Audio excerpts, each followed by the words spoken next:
Now, Somalia is often referred to as a failed state, a country without an effective government or any rule of law. But it does have a distinctive judicial system based on Sharia law. Punishment is in the hands of the family of a murder victim, and they have three choices. They can forgive the killer, carry out the execution themselves, or settle for the payment of blood money. But with poverty ever present, the last option is often unattainable. Our reporter, Jamal Osman, who was born in Somalia, has been back to find out what it means to be on death row.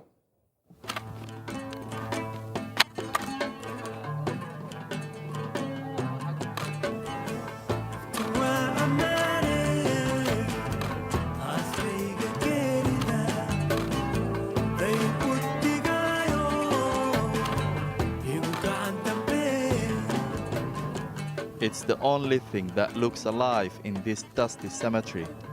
They call it the Tree of Death. The grave diggers are always busy here. The men who sit on Somalia's death row are brought to this little tree. They are tied to the tree and shot dead. dareenkiina suu yahay qofku waad arkaysaanba in hortiina lagu dilay waxba oo arkay meesha dareenkiin naf walba waxay galabstay un baan laga jarayaa Soomaa waxba oo arkay u jixinjimeen. He shows me the bullet holes in the tree. They are shot dead by the family of the victim. It sounds like revenge killing, an eye for an eye. But here in Somalia, this is justice.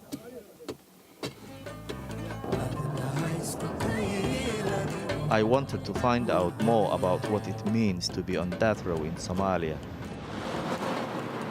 A few miles from the cemetery, you come to Bosaso prison. It's home to nearly 400 prisoners. 67 of them are on death row. Bosaso is in puntland, with functioning authorities. It's much more stable than Mogadishu. I'm here to meet Mohammed Sambare, a convicted murderer. He's been on death row for nearly 4 years. meeshaan asaabada isku kaxeeya waa jirta macnaha hodana waa kugu sheegay macnaha laakiin ma ahaantaas waa isbedelaysaa macnaha. Mohammed used to be a fisherman, but he was not making enough money doing it. He got involved in human trafficking. He started taking groups of wannabe immigrants across the sea to Yemen. And that is when the murder happened. Out at sea, he shot his friend dead. He says the death was an accident.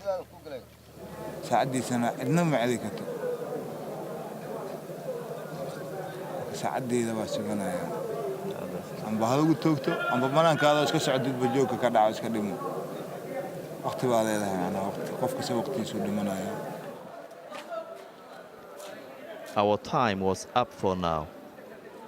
Mohammed was taken back to the cell he shares with about 40 other men.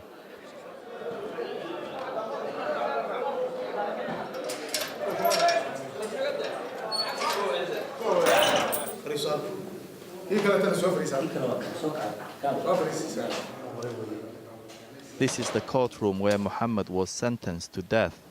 It's the highest court in Bosaso. Every week, serious criminal cases such as piracy, sexual assault, and murder charges are brought here. They are judged according to Somalia's Sharia law.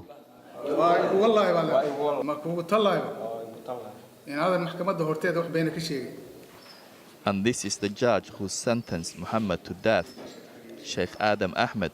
He's a strict disciplinarian.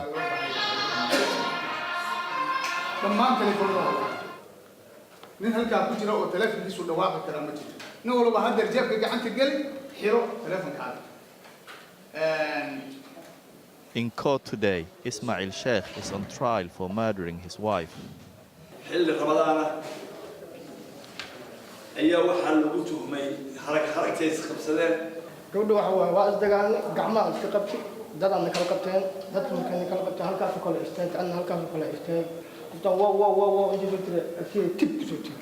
أنا قاعد مقال من فين حتى سيدي أتي إلى قدر إلى قدمتي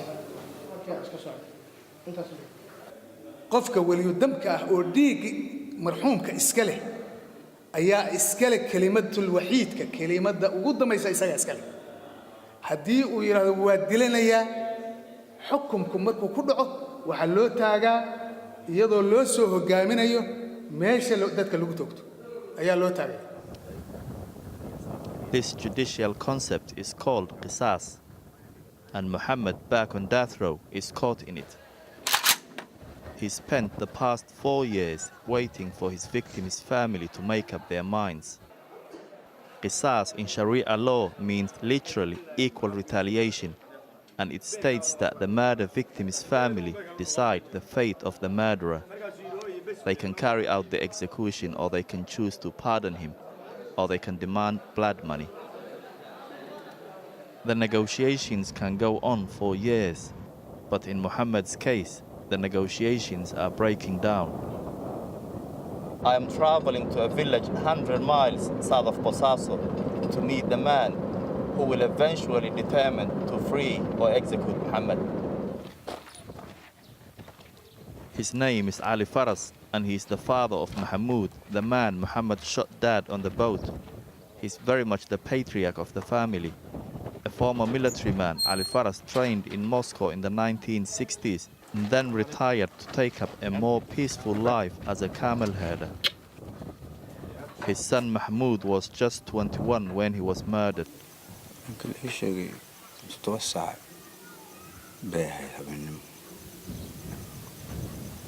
تلفون باي وصوداي تلفون واقتي marka abtigiis baa wuxuu yiri xabad waa geeriyooday xagga badan ku geeriyooday xabad baan ku dhacday. He retrieved Mahmoud's body from the seashore. He told me his wife has never recovered from the loss of their son. The process of qisas is coming to an end. Ali Faras must decide what to do. saddex qaybood baa maartay iyo aniga xaqiiqo inaan disho inaan daasto inaan diyaqa haliyeeson hada xisraad wax ka fujiyo waa geel wax ka fujiyo waa geel yani nin ku ilowsiya waa geel In Somali culture, camels have always been seen as a valuable, precious commodity. In Islamic law, blood money is very precise. One man's life is said to be worth the value of 100 camels. In order to buy 100 camels, Muhammad's family have to find $20,000. This is what Ali Faras is asking for in compensation for his dead son. This is Muhammad's mother, Asha. She's the one who is left with the impossible task of finding all this money. lacag waa 20,000 la sheego $20,000 intii keena ilaahay baa isiin kara laakiin waxba ilaahay kuma aha 20,000 ma haysid $20,000 hadaan haysan lahaa habeen ma iigu bariyeen meesha habeen ma iigu bariyeen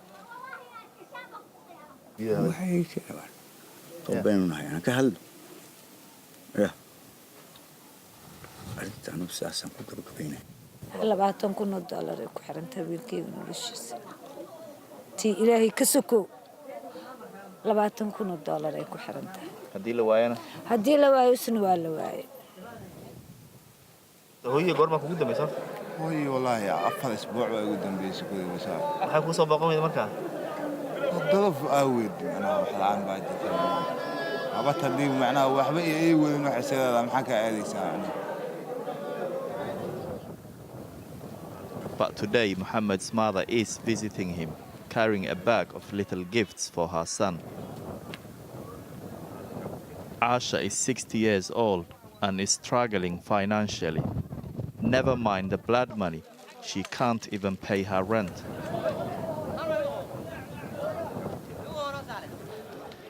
Out come all the presents.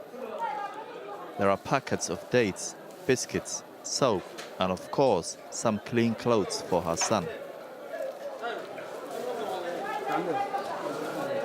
For today at least, a mother and son have an emotional reunion.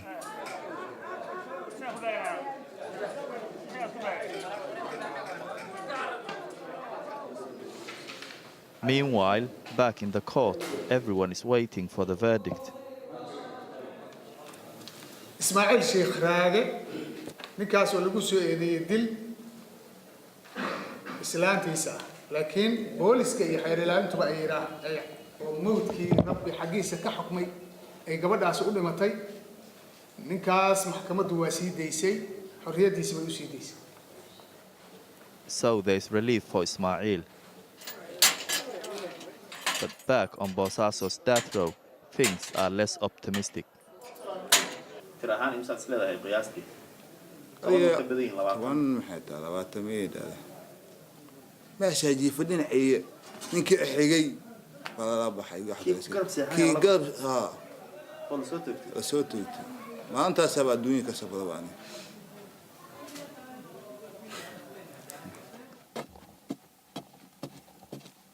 The grave diggers continue their work. They told me that the victims' families come here eager to finish the job. But once they shoot dead the man, they always rush away. There is a sense of guilt. As for Muhammad, all he can do is wait.